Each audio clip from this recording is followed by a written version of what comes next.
All right, welcome in Dan Dibley and Mark Willard. They're fresh off the Dwight Clark Legacy event. Yeah. And they did a great job last night. They did. Well, thank you. Yeah. Steiny had told me, Goo, on air, when they come in, he's that friend that changes in front of other friends.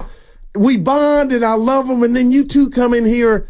I don't want to call it evil, but there's some different changes. Don't forget how I started the show today.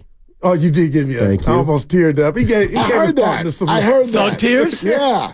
That was I real. helped him get through a rough week, and I didn't know it, so that hit me a little bit. That was real, and it actually, and I know it wasn't even meant to be a joke, but it made me, I belly chuckled a little bit when he set that whole thing up, and it was so sincere, and you're like, sweet, I'm out next week. Right. I was just like, that's amazing. That was amazing. I wonder how much of that had something to do with it. Yeah, but you guys were great. He said, Goo, don't give them all.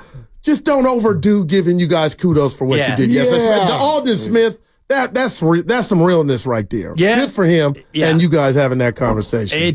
We could have done half an hour and, it would have been easy. We could have done an hour, and just his ability and his willingness to share was, for me, it blew me away, because think about where he was. Drafted, you come in and back-to-back years of 33 such sacks, dominance. 2 years, yeah. You're going to the Hall of Fame. Like 3 or 4 more years of that. He was on it. You're gold jacketed. And then you go from where you were to what we all know. And we didn't get into all the specifics of it, but the plunge was so deep, deeper than any of us ever know. And yet you've come out of it and you're willing to share. That's the part. That's the part. Yep. Not only willing to share, but willing to come back to this organization and share. That's the part that hit me, because Niner fans are going to see him or think about him and go, oh, I remember you.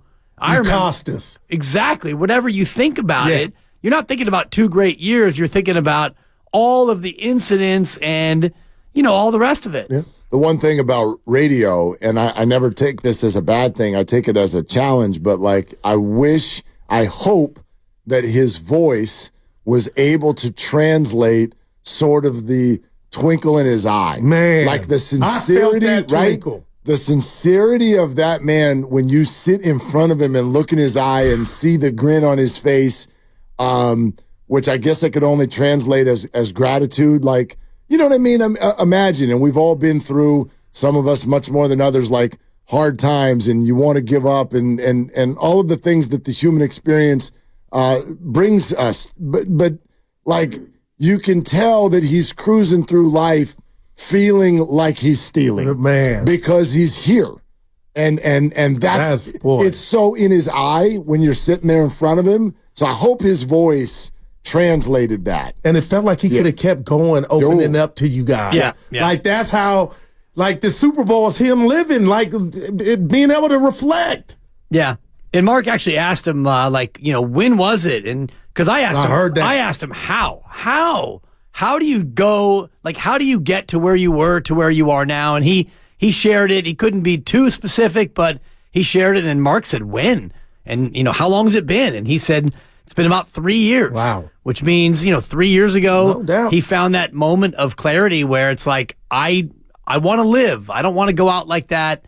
And you figure out all the steps you need to take to get there. And he's done it. And, I said to him privately after the show was over, and, we're milling about waiting for Steve Young to come in, and, we're having fun as a group, and Lucas and Nahigian and Joe, the GM, and Whitley, and, we're all having kind of a station hee-haw, and we all broke apart for a moment, and he walked by, and I had a chance to talk to Alden for, 5 or 10 with Tim Jordan, the great engineer supreme, and I told him, and this is something that I want to remind myself of every day, because Mark and I have talked about this, and Mark gives me a hard time for it.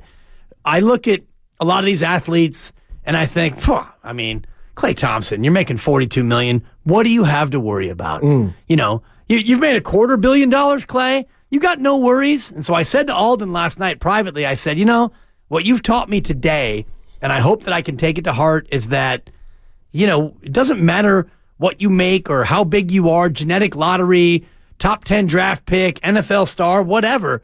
We're all human beings. And that's something that he was telling me privately. He's like, I breathe, I bleed, I'm a human being. I do what you do, I have good days and bad days. And a lot of times in this job, I think about Jared Goff, Now you're made in the shade. You've got no... All because of money. You're home free. Yeah.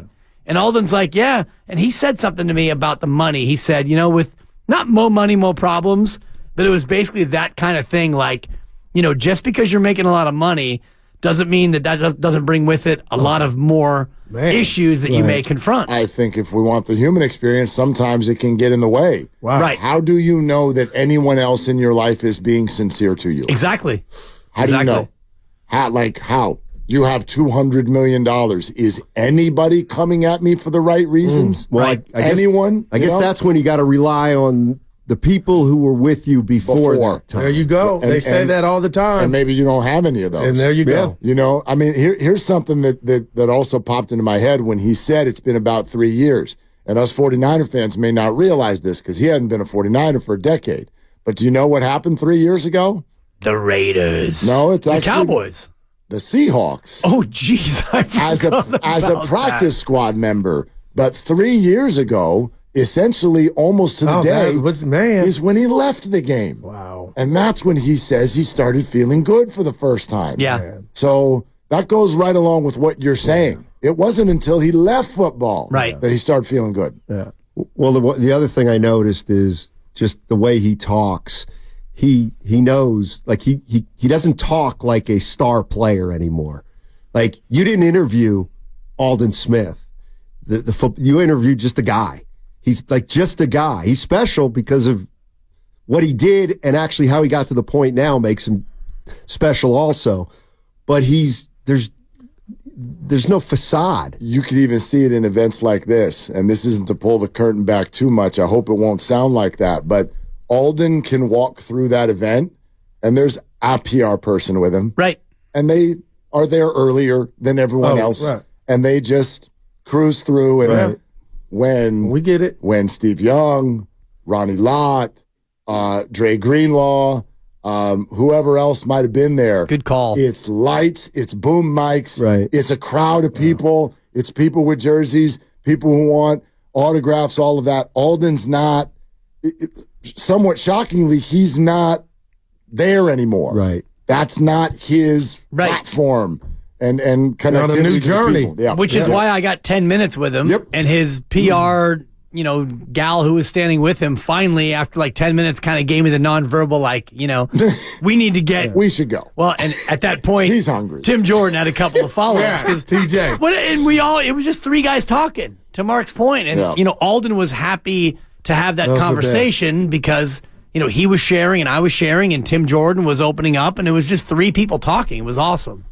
Yeah, I remember, we all know that Chris Mullen went through rehab his rookie year and then has been clean and sober ever since.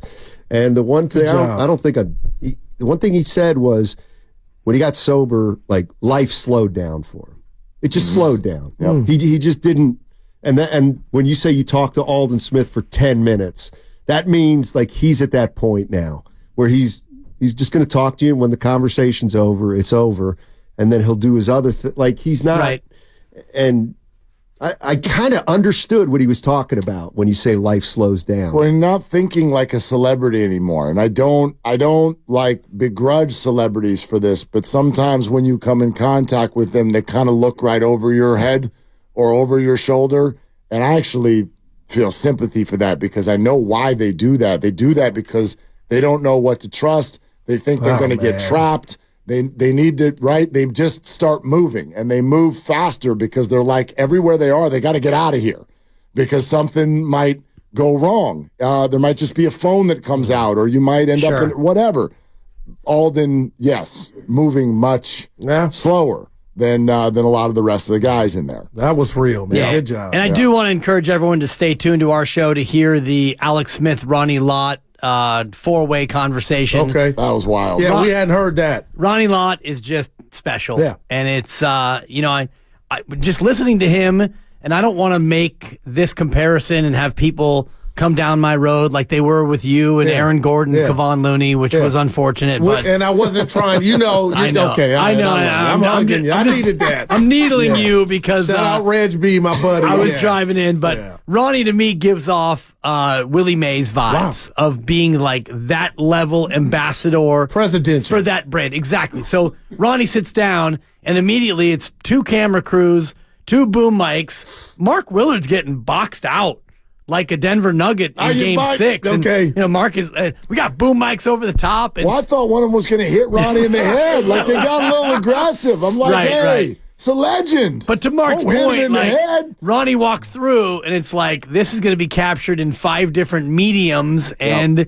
he gives off those Willie Mays vibes. Like, he's an absolute treasure to the 49er faithful. So for us to get, I don't even know, 10, 12 minutes. It felt like an hour. Oh, yeah. We were like, and events like this, stuff like this happens where you get a combo that you would never expect. And let's be real, we will never have that happen again. Yeah. Alex Smith is not going to be in the middle of a conversation with us, and Ronnie Lott drops in halfway through it and does 10 more minutes. That's never going to happen again. And so we'll remember that forever. But yeah, we're going to, because a lot of this happened either right as our show was normally ending. Sure. We went long last night, but a lot of this happened at 6. A lot of it happened after 6. Then a lot of it happened after we left the air completely. So we're going to bring all of it to you today. Alden Smith, and then it's Alex Smith for about 6 minutes, followed by Ronnie Lott dropping in and hanging out for about 12 more. And then Steve Young, which was completely after the fact after we off the air. So good. And Steve Young with a surprise about Mark Willard's next career. That's true. Okay. Yeah. That's a true story. Yeah. But also, we know the answer. But also expanding on the soundbite that he gave us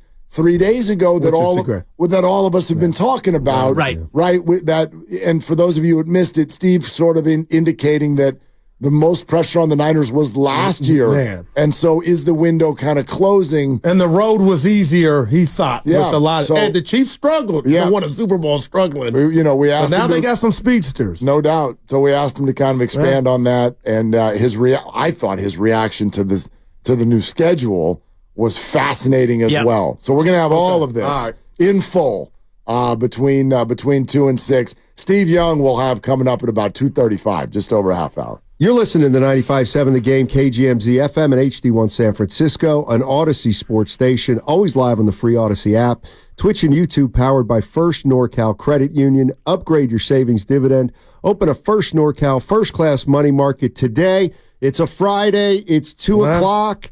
It is time for the What's Bugging You segment, sponsored by ATCO Pest Control. Call ATCO Pest Control for all your pest needs. Who wants to start? Go ahead. Okay. And we've seen it with the Denver-Minnesota series. And for the life of me, I just can't understand the media or basketball fans. Stop saying a series is over when a team loses a game. Stop saying a series is over when a team wins 2 games. The series is not over until one team wins 4 games. What is this obsession we have with saying the Denver Nuggets are going to get swept after they're down 2-0, and then after they go up 3-2, coming back and actually saying, well, the Timberwolves have no shot tonight in Game 6. What are we doing? Have we never watched sports before? Stop making predictions. Nobody knows what's going to happen, especially you. But not you know that's the fun part of not it, though. you. Yeah. You who's making predictions. That's the fun part of it, too, Steiny. You know who I blame for that? Who? The internet. Producers at ESPN. Yeah. Like, that's actually where this started. I do believe in media, you're not allowed to speak in anything but absolutes anymore, or people see it as a sign of weakness. Wow.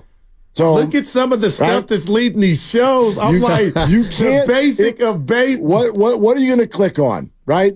Denver's up 3-2, and there's Draymond on Inside the NBA. And I saw Minnesota limping to the locker room. They've lost belief. They're done. Yep. That's option 1. Yeah. I saw Minnesota limping to the locker room. boy, it doesn't feel like they're in the greatest of spot. They might be in trouble. And the Knicks Which one is more compelling? They're done. This is a 5. This is a 4 or 5 from the YouTube chat. Hey, Steiny, what's your prediction for Game 7? That's pretty good. What is your prediction for Game 7? I can't wait. I got to believe. I got to go with the home team and the defending champion. It'd be a nice win for Minnesota. But the biggest win probably in their career. Turning on Finchy. Yep. I'm not turning on him. That's his guy. That's the reason I give Denver the advantage, unfortunately, because he's in the second row. If he were in the first seat. I got a stupid one, so I'll go next. In fact, I think you've used this one before, Steiny, but I'll expand on it. Whoever made those little gizmos where people can obviously now drive up to your car and have a sensor to know if you've got something expensive inside your car. Oh, yeah. Do you know what I mean? The bippers. The bippers, right. They got there's a laptop in there. Wi-Fi. Right. So okay, whoever came up with this concept, last night after this event, which some of us, Tim Jordan was probably there for a good solid 12 spot, don't you think? Yep, no doubt. So, and in fact, he was there so long, he didn't even get to join us. But when this whole thing was finally over, we went down the street to Marin Joe's, right there in San Jose. Original Joe's, right. I'm sorry, did I say Marin Joe's? Yeah. Original Joe's, not the one in Marin. Love the spot. Would have been weird if we went to Marin from San Jose. So we go to Original Joe's, and we had a wonderful meal, 6 of us. Now, the table has those kind of platforms behind the booth. The table is filled with so much equipment, so many laptops. People brought in rollers. We looked like we were going straight to the airport. Why? Because nobody would leave anything in their car. Wow, man. And we were in beautiful San Jose. We're in a great area. It happens everywhere. We are so triggered right now by the idea of leaving something. We had an ungodly amount of stuff above our heads at our table last night. No, anyway. Wow. That's all. If that doesn't say it all, right? Yep. All right, here I go. So I woke up this morning to the Scottie Scheffler news, and Steiny brought this up to me just in society. Why we like watching the loser squirm and not give the winner their just due. I got people coming at me, Guru, you can't wait to play the race card. I'm not, and I'm not one of those, but it's not fun playing it. My whole thing is I feel like Scottie Scheffler, which what we now know, went to jail and there was an assault on a police officer and he allegedly drove the police officer 10 feet on his car, went to jail. Had that been me or anybody else, there would have been no bail. And the fact that Scottie Scheffler was able to come back with his fame or whatnot and make his tea time, it's not Scheffler who I'm mad at. It's the belly of the beast to where I know had that been a minority or somebody with my skin tone, we would have missed today. They would have took today from us, the PGA. So I am just wondering, the more that comes out, couldn't we maybe somebody had taken, maybe you don't win the tournament or you don't play, and you guys could disagree, but there is some sense of privilege that you got that serious of charge, you were arrested, and you still somehow got to make the. And had that been Dre, me, you insert the name. Sahith Theegala. I just don't feel like they would have made that tea time. That's all. Might not have made it to jail at all. I'm sorry to get super serious. And I said that to Steiny earlier. No doubt. I appreciate that. You know what I mean? No doubt about it. I don't want to say Scheffler should have missed it because I haven't seen the video, so I don't know if he did anything wrong or not. There are two competing stories. Yes, there are. And I can't. But your point is a beyond obvious one, and you have no hesitation in calling it privilege because it is. It is. There's nothing. Those of us who have privilege, I have found that's the only thing we can do is just acknowledge it and admit it. Wow. I appreciate it. You know what I mean? I feel like, okay, I absolutely acknowledge white privilege. There's no doubt about it. In this particular case, I don't think I wouldn't have made, like, as Matt Steinmetz, and I had it, and I wouldn't have made my tea time either. You know what I mean? Because they would have done probably not. I mean, yeah. So that's the I want to acknowledge white privilege, but also say, in this particular case, I think the three of us, Guru excluded, aren't making a tee time, even if it's at Metro. You know what I mean? Right. And Jeff Darlington, the reporter who was first on the scene, and he actually said, he reported that the officer came up to him and said, "Who did we just arrest?" And Darlington said, "That's Scottie Scheffler." So it wasn't until that point that they realized it was the number one golfer in the world that they had arrested. And I'm not excusing any of the actions, but the only reason why he made the tee time was because there was a tragedy that took place. Fatality. That pushed everything an hour and a half back. That's true, too. Okay. So his tee time was pushed. Had his tee time not been pushed, he probably wouldn't have made his tee time. There's the white privilege. There's also, as we know, there's financial privilege. No doubt. For sure. I mean, that was the conversation we were all having during the OJ trial 1,000 years ago. You were right. Is there's a financial privilege to it, too, and Scotty's got them both. Can this swell to where he misses his tee time tomorrow? Not that that's what I want. This tournament's over. He'll be playing in it. Okay. I mean, that's what I mean. He got court Tuesday, you said. Yeah, nothing's going to happen until Tuesday. By the way, I hope this doesn't sound like I'm making light of it. Yeah. All of that happens with your morning. How many of us could compartmentalize to the point where you go shoot 66 and you birdied the first 2 holes or something? We brought up Kobe going to court, coming back, dropping 40. That's a great one. That's scary. I was covering that thing. Okay, so like we were. Dibs, he has mind over matter. That thing is nuts. Yeah. Dibs? He had to settle for birdie on one today. Okay. He made eagle yesterday, and I guess he shot 66. And what's bugging me is very, very meaningless in light of what you just did, because I was actually thinking about the same story, but you said it so much more eloquently. Mine is almost pathetically pedestrian and trivial, but the PGA app, you stink. I'm looking at the leader, and I love golf. You know that. I love the majors. I follow every tournament every week. Your app sucks. I'm looking at ESPN right now on the internet, and they're at least 1 hole ahead of the app my phone. So we have a golf thread, Steiny and I, and our 38 closest friends. We're all on a thread on WhatsApp, and the WhatsApp reports of what's going on are at least 15 minutes ahead of your pathetic app. That's terrible. How do you want me to follow your tournament on your app when you are 1 hole behind? PGA Tour app? You stink. I'll use the Bob Fitzgerald. Be better at your job. No Thank doubt. you. That's irritating.